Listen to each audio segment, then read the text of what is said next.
¿Qué tal? ¿Cómo les va? Bueno, este martes, desde que cerró el mercado de Chicago y creo que durante las próximas 10, 12, 15, 20 horas tal vez, se esté hablando del precio de la soja una vez más, que superó en el mercado de Chicago, los $600 para la posición mayo, una posición que está terminando por estos días, que hay que liquidar.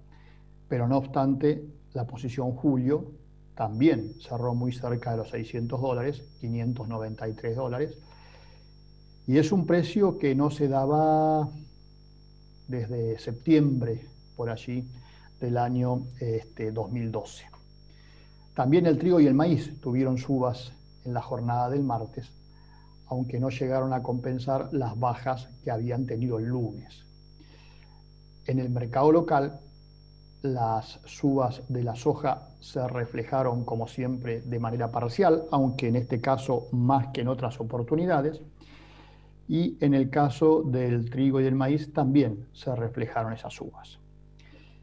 En el caso de la soja, como les decía, Chicago cerró el martes a 594 la posición julio y a 525 la posición noviembre, que es la posición de cosecha de Estados Unidos.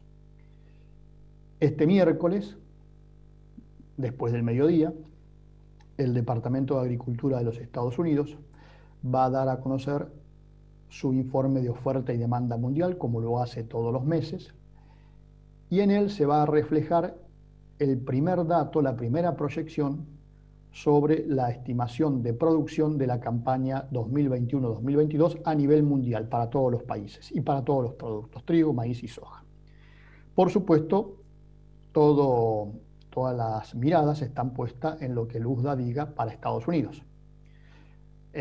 Sin embargo, también hay que considerar que esta es una estimación muy preliminar, que se va a hacer cuando todavía no se terminó de sembrar. Si bien el nivel de avance que el USDA mostró el lunes de la siembra en Estados Unidos es mayor al de años anteriores, tanto para maíz como para soja, los datos que se van a proporcionar están hechos en base a una estimación de siembra y a un rendimiento histórico. Es decir, que es muy aleatorio el cálculo y que sin duda la evolución del clima va a ser determinante para saber cuál va a ser el volumen final de la producción, y que mientras tanto la volatilidad del mercado internacional va a seguir siendo importante. También es cierto que hay una fuerte suba, se produjo este martes en los precios del aceite y la harina de soja, sobre todo en el caso del aceite, que tuvo una mejora de más de $20 por tonelada. En el caso de la harina, alrededor de $5 por tonelada, un 1%. Esto, por supuesto, mejora los márgenes de la industria estadounidense, cada vez están ganando más plata las aceiteras en Estados Unidos, sin apoyo oficial, ganando más plata porque el mercado así se lo permite. Aquí también se lo permite el mercado, no vamos a mentir en eso, pero porque es oferta y demanda, pero es oferta y demanda en donde la demanda está muy ayudada por las políticas oficiales, pero eso será motivo de otras conversaciones como tenemos siempre. Pero no está de más mencionarlo porque también es cierto que cuando se producen estas subas fuertes de precios en el mercado internacional, en el mercado local, la industria aceitera aprovecha para aumentar sus márgenes. En Chicago también esto está ocurriendo, insisto, porque se lo permiten en el mercado, no hay ninguna intervención, no hay ningún beneficio arancelario, y la industria entonces está dispuesta a pagar más. Y de hecho también esto justifica la suba. Y lo otro que justifica la suba, estamos hablando del mercado de Chicago, es la participación de los fondos que se están posicionando frente al informe que este miércoles va a dar el Departamento de Agricultura. Pero esta es la realidad del mercado internacional, de la que, insisto, todos se van a agarrar para hablar en estas horas. He visto ya mensajes de algunos economistas adictos, no sé si adictos es la palabra, pero bueno, oficialistas, hablando de que es el momento de volver a poner los derechos de volver a aumentar los derechos de exportación. He visto también otros especialistas o economistas haciendo grandes cálculos de cuánto dinero más va a ingresar a la Argentina gracias a esta suba de precios. Y la verdad es que todos cometen serios errores. Y me parece que es importante que aquí tratemos de explicar por qué.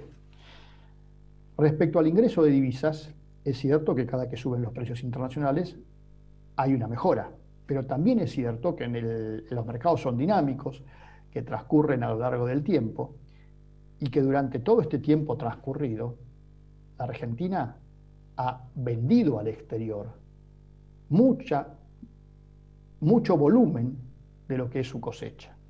Trigo lo ha vendido todo. Hoy están las exportaciones virtualmente cerradas y ya ha vendido más de 2 millones de toneladas de la futura cosecha. Está bien, sí, porque los precios son muy buenos, pero eso significa que las subas del precio del trigo que se ven estos días no significan mayor ingreso de divisas, porque ya están, ya se vendió. Maíz, está la gran duda. Hay 28 millones de toneladas ya vendidas al exterior, que tienen precio. ¿Cuánto se podría exportar? ¿30, 32? Eso es lo que queda. Y por lo tanto, sobre eso es lo que hay que calcular un mayor ingreso de divisas.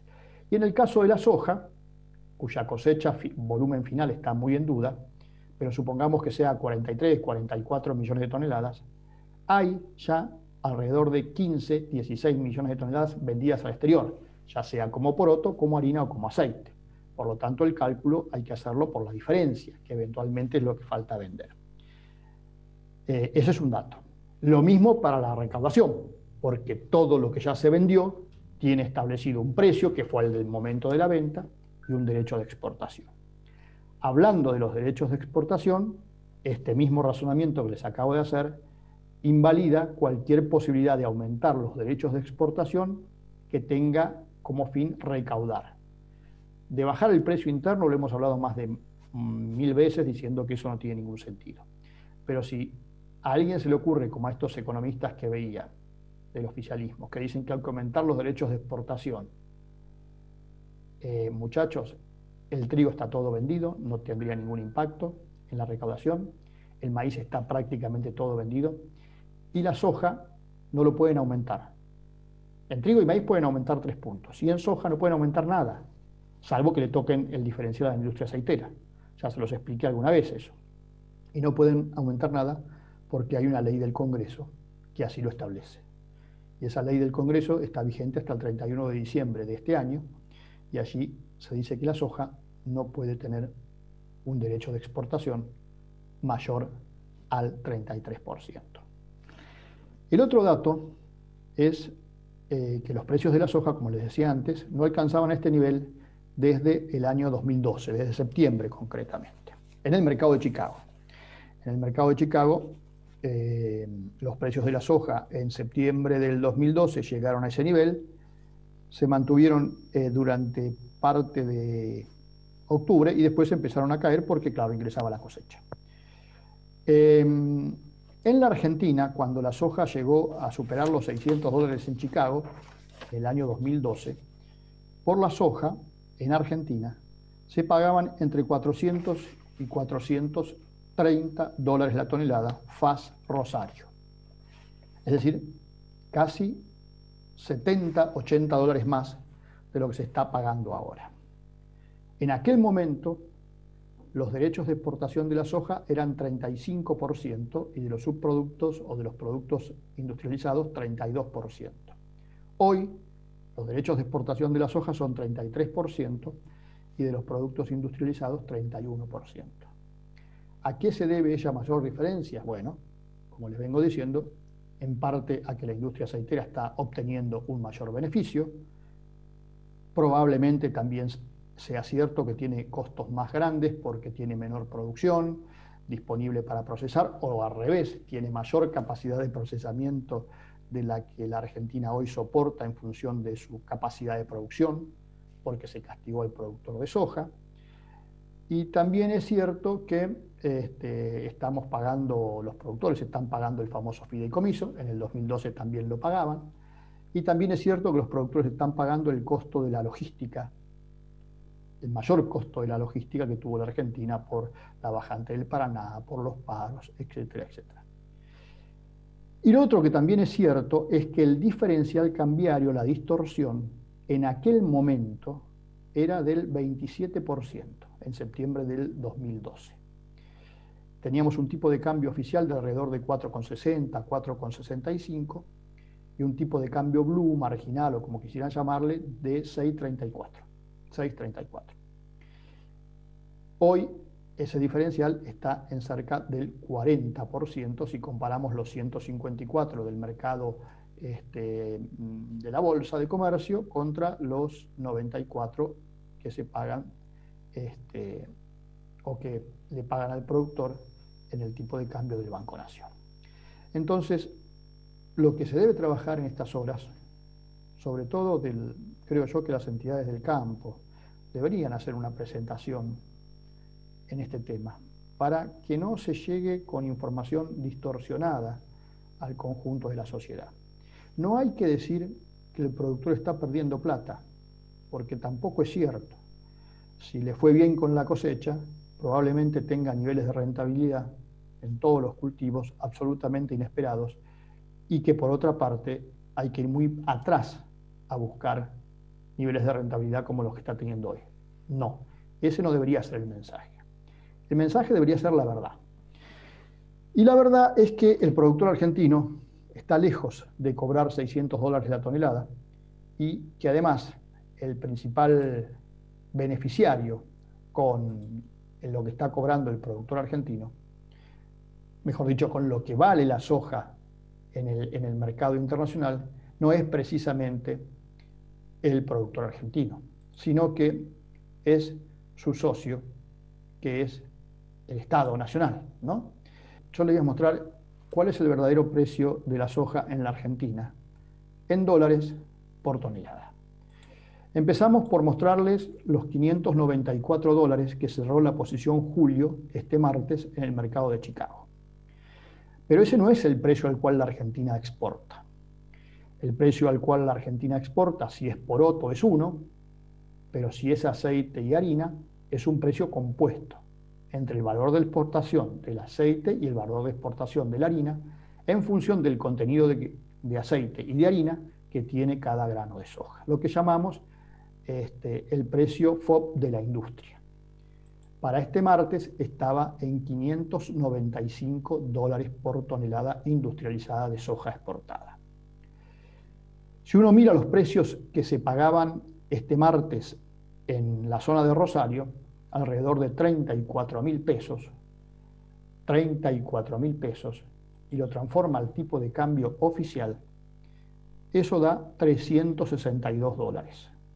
Pero la realidad es que el productor cobraba 34.000 pesos y, como les explico siempre, con 34.000 pesos nadie en la Argentina hoy puede comprar $362. Con 34.000 pesos, si uno quiere ir a comprar dólares, puede comprar $221. ¿Y la diferencia?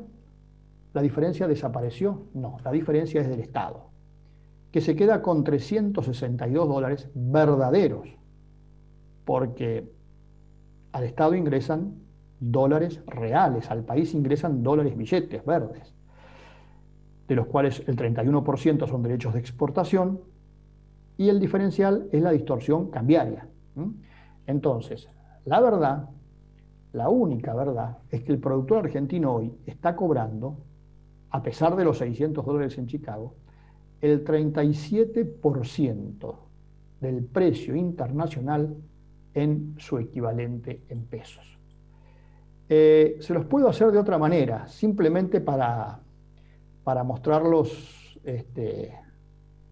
de alguna manera la misma realidad de otra forma. Fíjense, si yo transformo en pesos el valor de Chicago al tipo de cambio de 154, me da para la soja un valor de 91.476 pesos. Si lo tomo en el FOB de Rosario, 91.630 pesos. Si el productor argentino cobrara la soja con derechos de exportación, pero sin distorsión cambiaria, estaría cobrando 55.748. La realidad es que el productor argentino está cobrando 34.000 pesos. Como les dije antes, el 37% del valor internacional. y si el Estado quiere transformar los dólares en pesos, se queda con 55.748. Es decir, como observan claramente, quien más gana con la suba de precios es el Estado, en este caso administrado por el gobierno nacional. Esa es la realidad. El productor argentino cobra el 37% del precio internacional. Pocas veces se vio semejante distorsión. En la etapa final de Cristina Fernández de Kirchner pasaba algo parecido. Pero la actual presidenta lo está haciendo apenas a mitad de su mandato. Entonces, aquellos que piden aumento en los derechos de exportación, tengan en cuenta esto, ¿no? Y sepan que uno de los problemas que tiene la soja en la Argentina hoy es que a partir de las políticas que se vinieron aplicando en los últimos 10 o 12 años, que buscaron proteger a la industria únicamente y no se acordaron de los productores, llegamos a tener 60 millones de toneladas de soja y más allá del clima, este año, con suerte, vamos a tener 45 millones de toneladas de soja. Aquella vieja idea de desojizar del 2008 se dio, pero acuérdense que con esa política se desojizó, se desmaizó, se destriguizó, se desganaderizó el sector agropecuario argentino y lamentablemente no se le buscó un reemplazo. La Argentina sigue dependiendo del campo. Como les digo siempre, con el campo solo no alcanza, pero si además lo seguimos castigando como se los está castigando, y el único año que podría ser una pequeña diferencia favorable del productor, además es maltratado por desconocimiento, por ignorancia o por negocio, por muchos de los medios, vamos a estar en problemas, que probablemente no sean el año que viene, porque el productor con los buenos precios va a seguir sembrando a pesar del maltrato. Pero acuérdense cómo terminamos con la producción en el 2015. Ojalá no repitamos esa historia. Hasta mañana.